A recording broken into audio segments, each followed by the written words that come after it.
수능 성적을 잘 받아서 대학을 가려면 어느 정도 성적이 나와야 되는지를 좀 말씀드릴게요. 우리 아이들도 학생들 잘 기억을 해보세요. 자, 정시전형 같은 경우에는 지금 보시는 자료가 아마 잘 안 보이실 수도 있는데 서울시립대학교 정시전형 합격선이 나와 있는 거거든요. 확대해서 보여드릴게요. 확대해서 보여드리면 여기 나오는 첫 번째 칸에 나와 있는 게 여기 나와 있는 모든 건 100분입니다. 이 마지막에 써 있는 1, 2, 3 이렇게 써 있는 것만 영어는 절대평가여서 영어 등급이고요. 이건 영어 등급인 거고 요 앞에서부터는 수능 성적을 100분위로 나타낸 건데 100분이라는 건 우리가 등급이 4%까지가 1등급, 7%까지가 2등급이니까 합산 11등급이면 2등급이거든요. 그랬을 때 요 앞쪽에가 국어 과목 100분위, 가운데가 수학, 세 번째 게 탐구 과목 100분이고요. 지금 음영 처리되어 있는 요 부분이 평균 100분입니다. 평균 100분을 확인해 보시면 보통 90점대 초반이나 80점대 후반 정도, 가장 나중에 89점, 여기 보시면 철학과가 89점 정도 보이고 있거든요. 그럼 이 얘기는 어떻게 이해하면 되냐면 모두 다 적용시킬 수는 없지만 이렇게 기억해도 무관합니다.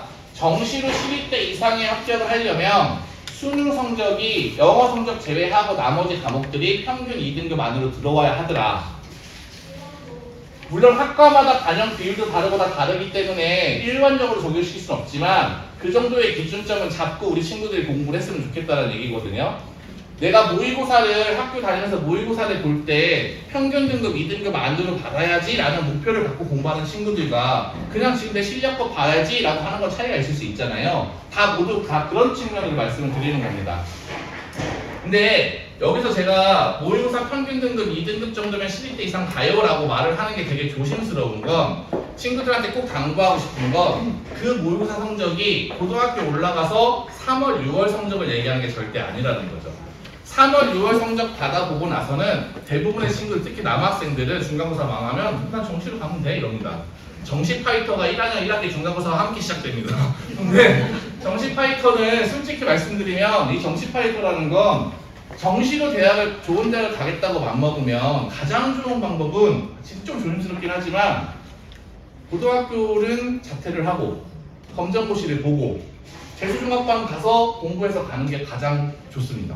학교를 다니면서 수능 공부를 한다는 건 그냥 수능 공부를 하고 있는 재수생들이 있기가 너무 힘들어요.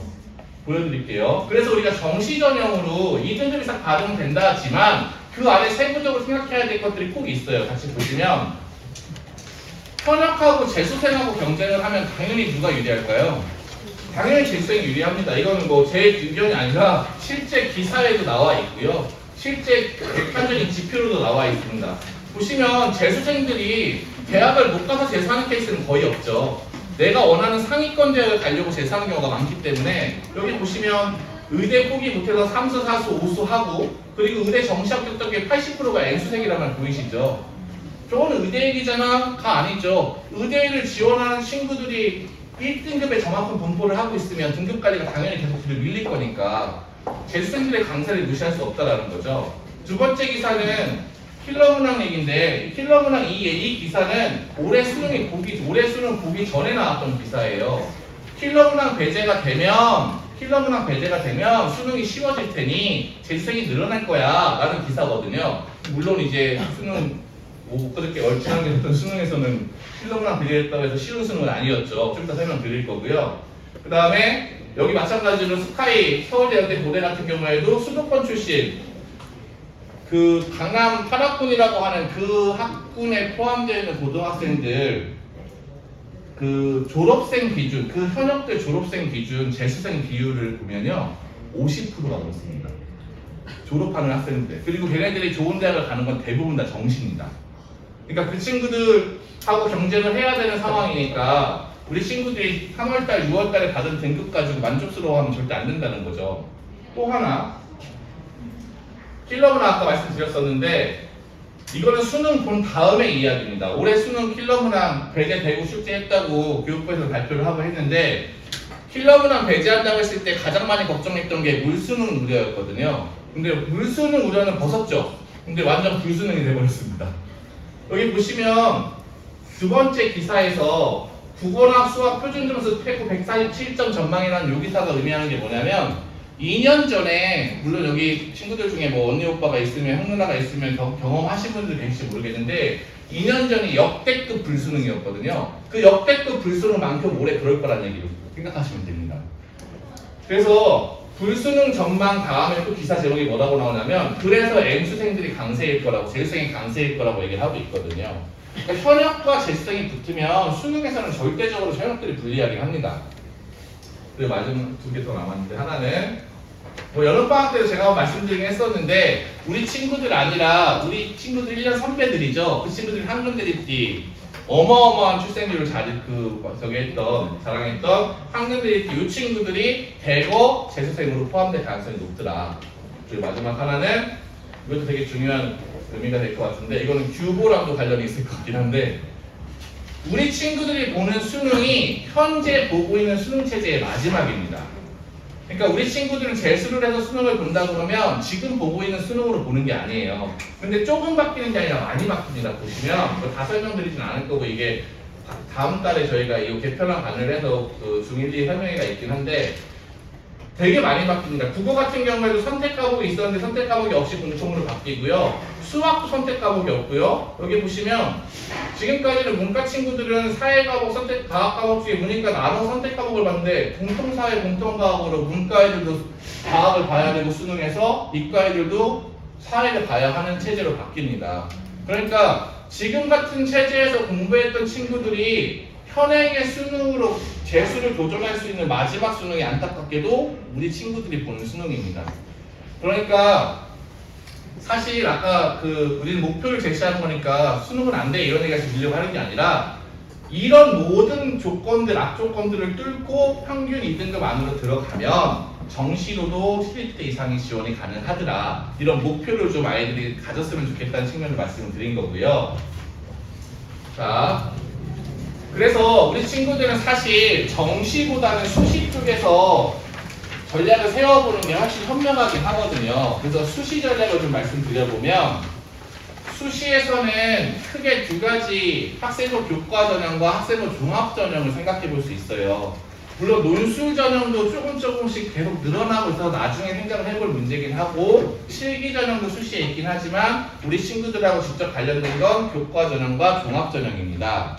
그러면 교과 전형을 간단하게 말씀드리면 뭐냐면 고등학교 때 성적을 잘 받아서 내신 성적을 받아서 그 내신 성적 중심으로 선발을 하는 게 교과 전형이고요. 자, 이 교과 전형의 합격선을 또 한번 보도록 할게요. 자, 지금 보여드리는 표는 아마 잘 보이실 건데 이과 친구들의 요즘에 인기 아주 많은 컴퓨터 공학과랑 문과 친구들의 대표적인 학과인 경영학과를 기준으로 봤을 때 인서울 상위권 10개 대학을 합격하려면 내신 성적을 어느 정도 받아야 하는지 우리 친구들을 오라고 했던 이유죠. 몇 등급을 받으면 되는지를 꼭 알려주고 싶었거든요. 왜 우리가 고등학교 선택할 때 내신 따기 쉬운 학교들에 대한 공통적인 목표를 다 가지고 있잖아요. 그럼 내신 따기 쉬운 학교 선택을 열심히 했는데 그럼 올라가서 내가 몇 등급을 받아야 되는 건가? 여기 보면 이게 지금 합격선이 쭉 나와 있는데 가장 높은 데가 앞자리가 다른 데가 서울 시립대 경영학부 2.03 보이시죠? 그러니까 서성한 주경의 시립대가 마지노선이라고 했을 때 시립대가 2.03이 제일 높다는 얘기는 내신 평균 등급이 2점대 안으로 들어와줘야 된다는 얘기거든요. 교과 전형을 합격을 하려면 2점대면 4%, 11% 전체 응시생의 11% 안에 들어가면 되는데 2등급 뭐 우리 친구들 우리 아이는 중학교 때 올 A 받았는데 뭐 생각할 수 있단 말이에요. 근데 이건 상대평가 개념이어서 이렇게 보여드리면 체감이 다를 겁니다. 우리 친구들도 느낌이 다를 거예요. 2등급 안에 들어오려면 여기 보이는 것처럼 4, 12에서 12%까지인데 자 30명 기준에서 3등 안에 들어야 2등급 안으로 들어오는 겁니다. 200명 기준이면 22명, 오늘 좀 많아 보이긴 해요. 이게 되게 체감이 크게 오죠. 30명 중에 3등. 300명 많이 모집하는 학교에서 300명 모집하는 학교에서 고등학교에서 10개 학교 운영하면 한 반에 30명이잖아요. 반에서 3등 안에 계속 들면 돼요. 한 과목 말고 전 과목. 한 과목 아닙니다. 국어만 3등 안에 들면 되는 게 아니고 전 과목. 전 과목 평균 3등 안에 들면 교과 전형으로 갈 수 있어요. 엄청나게 열심히 공부해야 돼요, 여러분들. 진짜 고등학교 올라가면 진짜 중학교 때 공부랑은 차원의 다른 전쟁이 시작됩니다. 자, 그것도 힘들어 죽겠는데 교과 전형은 하나의 조건이 더 붙습니다. 대학 측에서 고등학교 때 받은 내신 성적을 100% 신뢰하지 않는다는 거죠. 그래서 수능 최저 학력 기준이라는 게 있습니다. 요 정도 내신 성적을 받고 학교에서 2점대 안으로 들어온 내신 성적을 받고 대학 측이 제시한 수능 최저 이 정도는 맞춰를 맞춰야 합격할 수 있습니다. 자, 10개 대학 중에 서울대학교는요, 어차피 서울대학교를 교과 전형으로 가려면 전교 1등 해야 됩니다. 학교장 추천이 문과, 이과 한 명씩이기 때문에 문과 1등, 이과 1등 해야 서울대 지원 자격이 생깁니다. 서울대는 빼고 그 10개 학교 중에 수능 최저 학력 기준이 있다고 말씀드렸는데 수능 최저 학력 기준이 없는 학교가 딱 2개 있어요. 하나는 연세대입니다. 연세대학교는 수능 최저 학력 기준이 없는 대신에 면접이 있습니다. 자, 또 우리 학생들의 적극적인 리액션이 필요해 지금. 자, 그럼 또 하나의 학교는 어디일까요? 근데 이거는 답을 맞추는 것도 중요한데 이유를 설명했으면 좋겠어. 한양대입니다. 한양대 아까 서연고 서성한이면 한양대 이게 서울대, 연대, 고대, 성균관대, 서강대가 있잖아요. 그런데 얘네 입결이 서울대랑 비슷하다는 얘기는 뭐냐면 얘네들은 수능 최저가 없으니까 최저가 자신 없는 내신이 아주 높은 친구들끼리 경쟁을 하니까 합격성이 높은 거예요. 자, 이런 것들을 우리가 자꾸 기본적으로 여러분들도 고민하셔야 됩니다. 보면 그래서 저 아까 말씀드렸던 연세대학교나 한양대를 제외하고서 나머지는 수능 최저가 어느 정도 되냐면 3합 7이 일반적으로 3합 7 여기 뭐 시험 본 수능 시험 본 과목들 중에서 3개 합 7 이내로 들어와야 된다는 조건들이 일반적이고요. 뒤에 보면 수능 봤던 것 중에서 2개 합 5를 맞추는 조건도 2개 합 일반, 2개 합 5나 2개 합 4 이런 조건들이 있습니다. 3합 7보다는 조금 나은 겁니다. 이게 내가 잘 본 걸 몰라서 맞추는 거니까. 여기까지가 이제 교과 전형인데 정리해보면 내신 성적 2등급 안으로 받고 수능은 3합 7 정도를 맞출 수 있으면 7대 이상을 가더라. 생각하면 될 것 같고요. 친구들 잘 기억하세요. 자, 교과 전형이 너무 빡시다. 교과 너무 힘든 거 아니야 싶으면 이제 생각해볼 수 있는 게 뭐냐면 종합 전형입니다. 교과 전형과 종합 전형의 차이는 교과 전형은 내신 성적 중심으로 선발을 한다면 종합 전형은 내신 성적에 우리 학생의 생기부에 써있는 내용을 같이 판단해서 설명을 하는 거거든요. 그래서 종합 전형을 가지고 입결을 좀 보여드리면요. 이거는 제가 칸이 2개가 체크되어 있잖아요. 여기서부터 우리 친구들 잘 이해를 해야 되거든요. 보면 왼쪽에 있는 건 합격 기준 50컷이라고 되어 있고요. 오른쪽에 있는 건 합격 기준 70컷이라고 되어 있어요. 우리 친구들이 고등학교를 지금 선택했을 때 특목고나 전국 단위 자사고, 제 친구 대성고 아닙니다. 전국 단위 자사고를 생각해서 거기를 다닐 친구들은 70컷으로 봐줘도 됩니다. 대신고 대성고도 요 정도 라인까지는 아니지만 조금 이거보다 여기 50컷보다는 조금 여유있게 볼 수 있어요. 근데 일반고 친구들은 70컷이 아니라 50컷 기준으로 내신 등급을 맞춰놓고 생기부 경쟁을 해야 됩니다. 이게 무슨 얘기냐면 아무래도 생기부는 일반고보다는 지금은 생기부 이 학종이 워낙 오랫동안 진행이 돼서 생기부도 많이 평준화가 되어 있지만 그래도 워낙 학교에서 하는 활동이 특목자사고에 비해서는 일반고는 활동 자체가 다르기 때문에 일반고가 생기부를 이길 수 있는 가능성은 높지는 않습니다. 그러면 내신 성적이라도 좀 쳐놓고 가야 되겠죠. 그래서 50% 선으로 놓고 보면 여기에 4.23 합격도 있네요. 내신 4등급 받아도 합격한대요. 무려 어느 대학이냐면 중앙대학교입니다. 근데 이런 전형은요 그냥 특목자사고 가고 그냥 그네들을 위한 전용 전형이라고 생각하시면 됩니다. 일반고의 합격선이 아닙니다. 저거는. 그래서 일반고 합격선을 놓고 말씀 쭉 보시면 아시겠지만 아까보다는 앞자리가 다 이거 바뀌었으니까 조금 여유가 있죠. 아까 내신 교과 전형으로 갈 때는 10대 이상을 2점대 안으로 무조건 들어가야 가능성이 있다 말씀드렸고 종합 전형은 일반고 친구들도 그래도 2점대 초반이나 아니면 2점대 중반 정도까지 맞아도 지원을 해볼 수 있는 여지는 있습니다. 그런데 중요한 건 생기부가 아주 훌륭해야 되겠죠.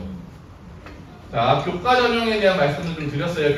종합 전형. 종합 전형은 내신 등급 컷은 2점대 초중반 정도는 유지를 해줘야 되고 생기부가 퀄리티는 생기부가 될 수 있게 활동을 진짜 열심히 해줘야 된다. 그러면 11대 이상은 갈 수 있다. 자, 정리해서 우리 친구들 잘 들으세요. 정리해서 우리가 나는 인서울에서 서울서 대학 가고 싶다, 좋은 대학 가고 싶다 라고 하면 요 조건들을 채우면 됩니다. 수능을 평균 2등급 안으로 받으면 돼요. 목표를 가지라는 얘기, 어렵다는 얘기, 여러분들의 희망을 꺾으려고 말하는 게 아닙니다. 구체적인 목표를 갖자는 얘기예요. 평균 2등급 안으로 받으면 되는데 아까 얘기했죠. 재수생과의 대결 속에서 평균 2등급을 받아야 된다는 거 기억을 해야 되고요. 내가 모의고사 받은 거 고등학교 올라가서 본 모의고사가 평균 2등급이라고 막 좋아하고 그러면 안 됩니다. 자, 두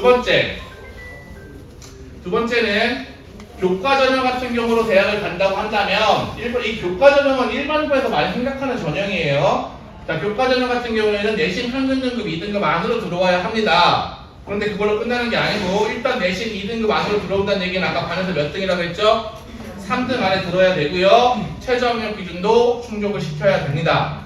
자, 마지막 종합전형 같은 경우에는 내신은 조금 더 여유가 생겨요. 2등급 초중반까지 올라갈 수 있지만 두꺼운 생기부, 퀄리티 좋은 생기부가 바탕이 돼야 되고요. 마찬가지로 특목 자사고 친구들과 경쟁을 해야 한다는 조건이 있겠죠.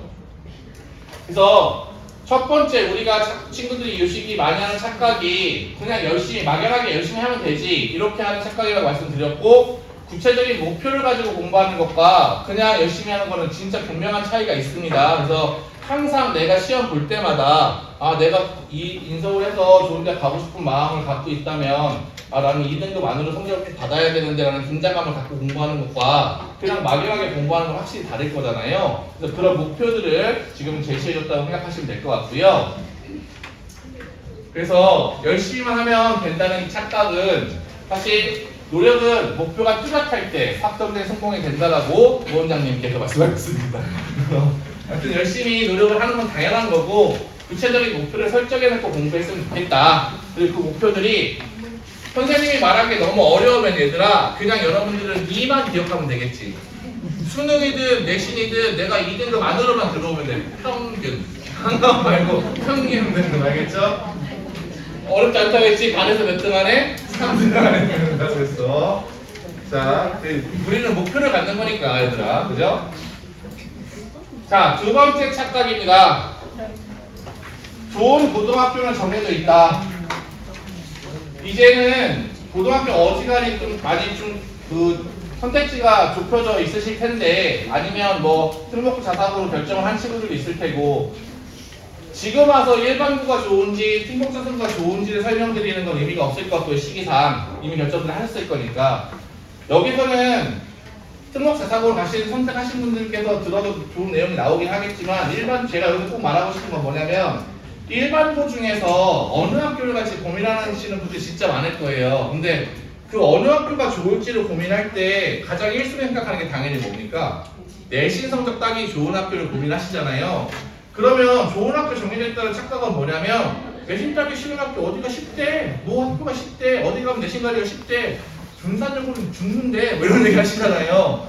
근데 이 좋은 고등학교 정해져 있다는 그걸 내가 최소한 내신 따는 걸 고민한다라는 건 중학교 때 성적이 좀 됐다는 얘기인 거고 가서 최상위권을 유지하고 싶은 마음 때문에 그러신 거잖아요. 그러면 진짜 진지한 고민은 그냥 어느 학교가 내신 따기가 쉽다가 아니라 구체적으로 왜 거기가 나한테 쉬울지를 고민하셔야 됩니다. 그래서 제가 5가지 말씀드릴 건데요.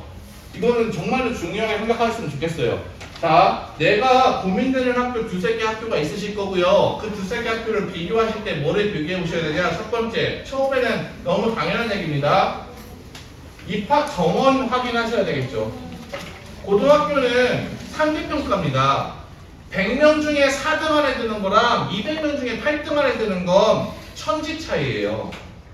내가 아무리 공부를 잘해도 공부 못한다는 학교를 일부러 가도 절대적으로 특정 과목을 잘하는 친구들이 존재합니다. 그러면 1등급을 4명을 받는 학교랑 200명 있어서 8명 받는 학교 차이가 크겠죠. 이게 절대적 기준은 될 수 없지만 고려를 반드시 하셔야 될 첫 번째 항목입니다. 저희가 대전 시내 전 지역에 대한 걸 다 조사해서 일일이 하나하나 찾았습니다.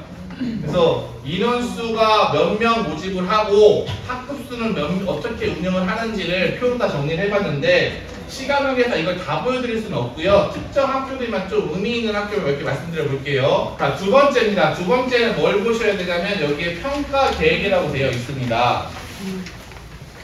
내신 따기 쉬운 학교를 고민하신다면 평가 계획은 당연히 고민하셔야 될 요소입니다. 평가 계획을 고민한다는 건 무슨 얘기냐면 일단 처음에 보셔야 될 게 그 학교의 수행평가와 집필평가의 반영 비율 고민하셔야 됩니다. 특히 남학생들 수행평가 너무 하기 싫어하는 친구들 의외로 많습니다. 글쓰기 같은 거 너무 하기 싫어하고 잘 안 챙겨하는 친구들. 그리고 수행평가 반영 비율 너무 높은 학교는 좀 부담스러울 수 있기는 합니다. 서구 지역에서 수행평가 가장 높은 지역은 당연히 대신고입니다. 이게 4사 보니까 그래요. 그리고 조금 기억을 해보셨으면 좋겠는 학교는 대전고등학교 좀 기억하실 필요가 있지 않을까 싶어요. 대전고가 요즘에 되게 핫한 학교가 됐어요. 대전고를 지원하려고 하는 친구들이 너무 많아요.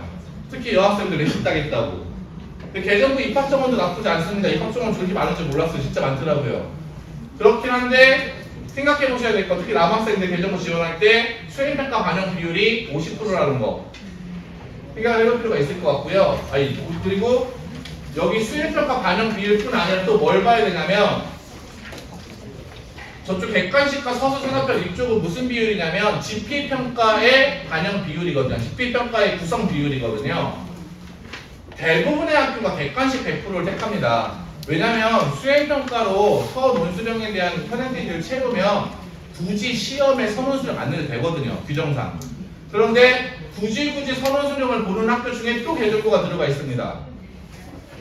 그러니까 우리 자녀가, 우리 친구들이 나는 스스로가 선원수령은 좀 자신 없는데 싶으면 이런 것들도 꼭 고민을 해봐야 된다는 거죠. 그냥 어느 학교가 10대가 아니라 개정고 내신 따기 쉽다는데? 라고 생각했는데 나는 가봤더니 논술도 너무 어렵고 수행도 너무 하기 싫어. 그럼 잘못한 거잖아요. 그래서 평가 계획에서 확인해야 될 거 수행평가와 집필평가의 반영 비율, 집필평가 안에서 객관식과 서술형, 논술형은 어떻게 되는지 이런 거 꼼꼼하게 따져보실 필요가 있습니다. 여기는 수행평가 반영 비율 40%지만 집필평가에서 선원수령이 있는 학교를 체크를 해둔 겁니다. 뒤에 다른 번역들도 마찬가지로 체크해뒀습니다. 저희가 수행평가 반영 비율 높은 데와 서술형, 논술형 반영이 높은데 여기서 좀 주목하셔야 될 게 어디냐면 여기 호수돈여고 보이시나요? 호수돈여고 서수가 좀 45%나 됩니다. 호수돈여고 생각하시는 친구들 이거 생각하고 가셔야 돼요. 저희가 시험 기간에 시험 대비할 때도 처음에는 저희가 수행평가나 글쓰기 능력이 필요하니까 문제집 저희가 제공해주는 문제집 안에 서술형 문제나 서답형 문제가 있으면 어지간하면 풀게 해요. 그런데 시험 막바지로 가게 되면 문제 풀량이 되게 많고 할 때는 선원수령이 안 나오는 친구들 학교한테 선원수령을 풀게 할 이유가 없거든요. 그때는. 근데 호수돈 요거는 끝까지 선원수령 풀어야 될 붙잡고 있어야 됩니다. 그래서 선원수령 반영 비율 꼭 확인해 보셨으면 좋겠고요. 네, 이것도 뒤에 같은 방식으로 좀 확인하시면 좋을 것 같고요. 제가 이렇게 빨리 넘겨드리는 이유는 있어요. 이따가 제가 다시 한번 말씀드릴 건데요. 자, 제가 고등학교 선택 기준 지금까지 인원이랑 평가계 말씀드렸는데 그거는 일반적으로 누구나 다 말씀드릴 수 있는 내용을 한결합니다. 지금부터 제가 말씀드릴 내용은 진짜로 꼭 신경 써서 들었으면 좋겠고 그 친구들이 그 학생들이 말하는 겁니다. 학생들이 고등학교 선택할 때 나 이 학교 가고 싶어라고 할 때 꼭 확인해 봐야 될 것 중에 하나가 교육과정 편제표입니다. 자, 이게 왜 의미가 있냐면 저희는 지금 뭘 고민하고 있냐면 어느 고등학교가 내신 따기 유리할지를 고민하고 있잖아요. 교육과정 편제표를 봐도 내신 따기 유리한 학교를 찾아낼 수 있어요. 자, G 고등학교라고 되어 있는 이 고등학교는 지금 초록색으로 보이는 이 표시들은 뭐냐면 G 고등학교뿐 아니라 어느 고등학교든 간에 전부 다 1학년 때 배우는 과목들입니다. 교육과정 편제표 보는 방법부터 알려드릴게요. 친구들이 같이 있으니까 학생들 잘 들어보세요. 교육과정 편제표 보는 방법은 여기에 학년 써있는 거에 숫자가 써있는 그 라인을 따라가 보는 그 과목을 1학년 때 배운다는 겁니다. 1학년 1학기 2학기에 4 써있는 데 따라가 보니까 국어를 배우는 거고 4 써있는 데 따라가 수학을 배우는 거 이렇게 되는 거죠. 지금 체크되어 있는 이 초록색 부분들은 시험을 보고 여기에 과학 탐구 실험을 제외하고 어느 고등학교랑 똑같습니다. 국어, 영어, 수학, 한국사, 통합사회, 통합과학 6과목을 우리 친구들은 1등급부터 9등급이 나오는 상대평가로 시험을 봅니다. 어느 학교랑 똑같아요. 이거는 조건이. 그런데 다른 조건이 뭐냐면 여기입니다. 지금 G고등학교를 보시면 같은 방식으로 이해를 하면 1학년 때 숫자 2이 써 있으니까 이 G고등학교는 1학년 1, 2학기에 기술과정이라는 과목을 배워요. 1, 2학기 전부 다. 그리고 이 기술과정은 등급이 나옵니다. 제가 2년 지금 그 친구가 이제 올해 3학년 되는 것 같아요. 처음에 저희가 컨설팅 할 때 고등학교 들어와서 목표가 뭐냐면 했을 때 의대 준비하는 친구였어요. 여기 있는 과목들 한나원과 빼고 다 1등급 받아 1.9초반 나왔어요. 기가가 4등급인가 5등급 나왔습니다. 몰랐대요. 자기는 몰랐대요.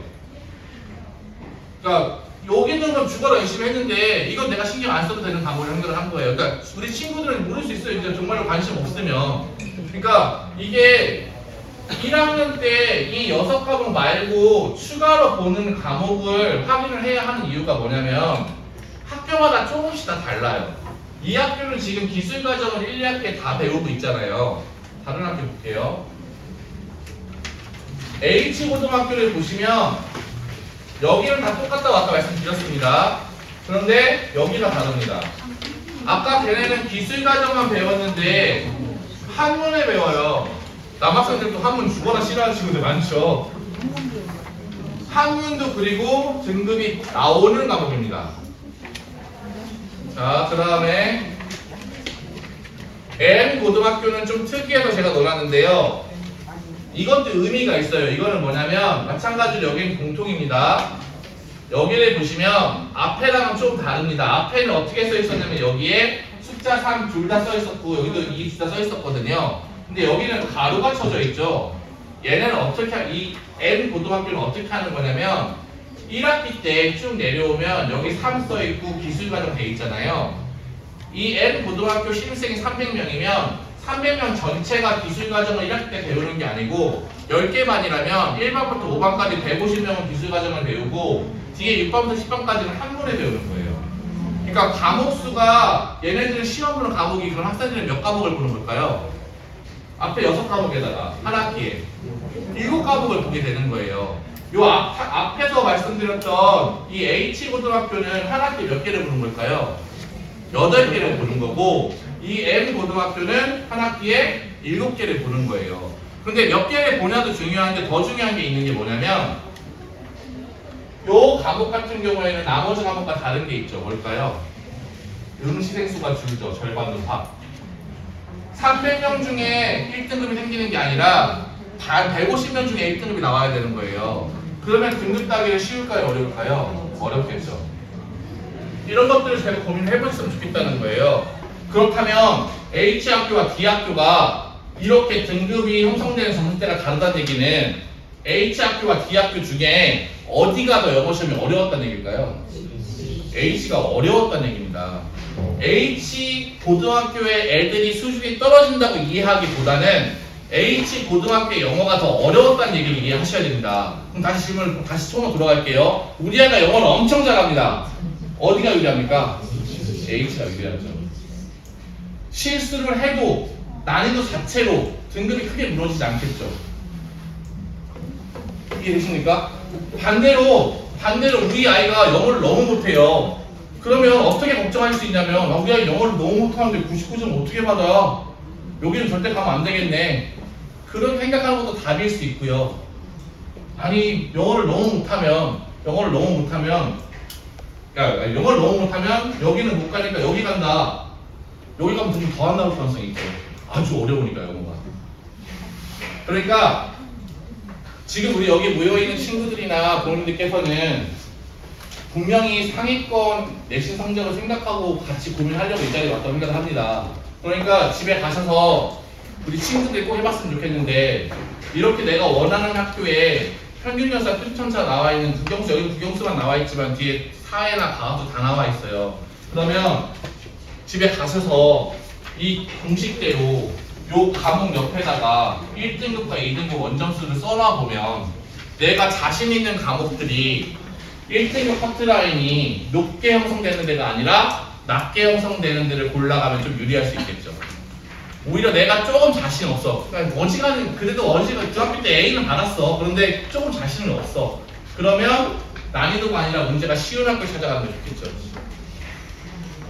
이렇게 고민을 자꾸 해봐야 이게 100% 정답이 아닐 수 있겠죠. 당연히. 그런데 최소한 내신 따기 쉬운 학교를 고민하는 데 있어서 어느 학교가 내신 따기 쉽다라고 생각하는 걸 그냥 소문으로만 하시면 안 된다는 거예요. 자, 봐봐요. 말씀드릴게요. 친구들 잘 들어봐, 얘들아. 내가 영어를 너무너무 잘해. 너무너무 잘하는데 이 H고등학교는 한바퀴입니다. 여기는 어딜 것 같으십니까? 여기 둔산여고입니다. 그 내신 따기 어렵다고 하는 둔산여고 시험이고요. 한바퀴 시험입니다. 제가 아까 말씀드렸잖아요. 그냥 어느 학교가 내신 따기 쉽다로 판단하시면 안 된다고요. 내 아이의 특성에 맞춰서 내 아이가 월등히 잘하는 과목이 있으면 그 과목에 점수 잘 딸 수 있는 학교 찾아보고 둔산여고가 내신 따기 어려운 거는요. 특히 국어나 이런 영어 같은 과목을 내신 따기 어려운 거는 특히 국어가 심한데 애들이 국어를 포기를 안 해도 그래요. 근데 시험이 쉬워요. 둔산여고 국어 시험 쉽습니다. 아까 둔산여고 평균 보셨잖아요. 이 동선 지금 75점이잖아요. 평균 75점이니까 저기서 1등급 경쟁하려니까 엄청 치열한 겁니다. 문제가 어렵지 않다는 얘기예요. 내가 국어에 엄청난 강점을 가지고 있는 친구면 문제 쉬운 데 가면 고생합니다. 등급 따는 거. 그런 측면에서 둔산여고가 어렵다라는 거지 문제가 어려워서 어려운 게 아니거든요. 그러니까 아까 말씀드린 것처럼 방법 다시 한번 그 친구들 잘 기억하세요. 이렇게 내가 원하는 학교에 대한 성적 나와 있는 걸 가지고 과목마다 1등급과 2등급 계산해놓고 내가 정말로 자신 있는 과목들은 어지간하면 높게 형성되는 것보다 낮게 형성되는 쪽이 나한테 유리하다 라고 생각하면 돼요. 아주 쉽게 그냥 다른 거 다 무시하고 설명드리는 겁니다. 그게 절대적인 게 아니라 하더라도 최소한 그런 고민을 해보는 것 자체가 의미가 있다고 생각합니다. 자, 다음은 마지막으로 내신과 관련해서는 이게 제일 객관적인 지표가 될 것 같고요. 동아리 운영 계획은 학생부 종합전형 때문에 필요합니다. 학생부 종합전형 때문에. 여러분들 지금 이 시점에서 꼭 지금은 무조건 결정하셔야 될 게 뭐냐면 전공입니다. 전공. 이제는 전공 결정하셔야 돼요. 전공 결정을 해서 고등학교 선택할 때부터 내 전공과 관련된 동아리가 잘 구성되어 있는지 확인해보고 그런 것도 생각을 해봐야 되고 그 고등학교 선택할 때 그런 요소 중에 하나를 고민을 해봐야 된다는 겁니다. 학생부 종합전형 때문에. 자, 그러면 두 번째 착각입니다. 좋은 고등학교는 정해져 있다는 착각. 근데 이거는 학교보다 중요한 것은 나아가기 위한 전략이다. 나한테 맞는, 내가 대학에 입학하게 세운 전략하고 잘 맞는 학교를 골라가는 게 중요하지 어느 학교가 내 힘들기 쉽다 어렵다 이렇게 고르면 안 된다는 얘기입니다.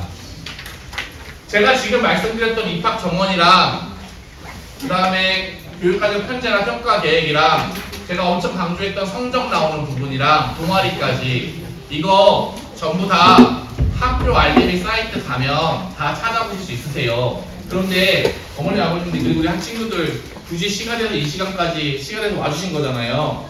원하시는 학교 적어주시면 제가 말씀드렸던 이 자료들에 한해서는 다 출력해 드리겠습니다.